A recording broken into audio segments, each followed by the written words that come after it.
অতীতকালে বারবার কোনো কাজ হচ্ছিল বা ঘটছিল এই ধরনের কথা আমরা বাংলায় যদি বলি তো এটাকে ফার্সিতে আমরা কীভাবে রূপান্তর করতে পারি সেটা আজকে আমরা শিখব ফার্সি গ্রামার পার্ট 8। সবাইকে শুভেচ্ছা জানিয়ে শুরু করছি আজকের লেসন।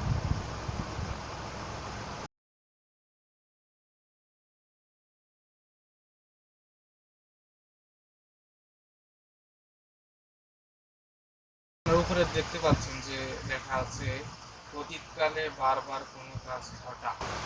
অতীতকালে বারবার কোনো কাজ ঘটা, অতীতে একটা কাজ ঘটছিল, তবে সেটা বারবার ঘটছিল, একবার না, অতীতকালে বারবারই ঘটছিল এমন যদি হয় তো এটাকে ফার্সিতে বা আরবিতে বলা হয় মাজি ইস্তিমরারি। মাজি ইস্তিমরারি। এখানে কিছু বাক্য লেখা আছে, যেমন আমি বলছিলাম, তো আমি বলার কাজটা আমি অতীতকালে করেছিলাম, তাকে ওটা বারবার করছিলাম, বলছিলাম বারবার।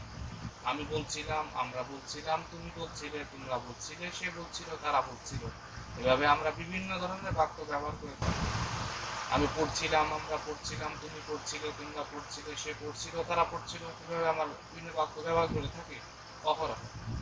তো এটা এই ধরনের কথা ফার্সিতে আমরা কীভাবে তৈরি করবো? খুব সহজ।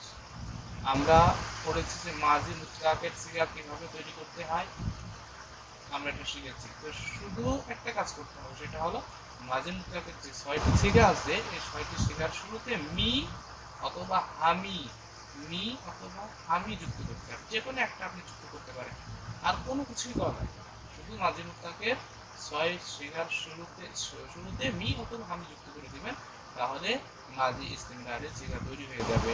তো আমি বলছিলাম এটা যদি আমরা বলতে চাই তাহলে সেক্ষেত্রে মি গুফতাম বলবো। আমরা বলছিলাম এটা যদি বলতে চাই সেক্ষেত্রে আমরা বলবো মি গুফতিম।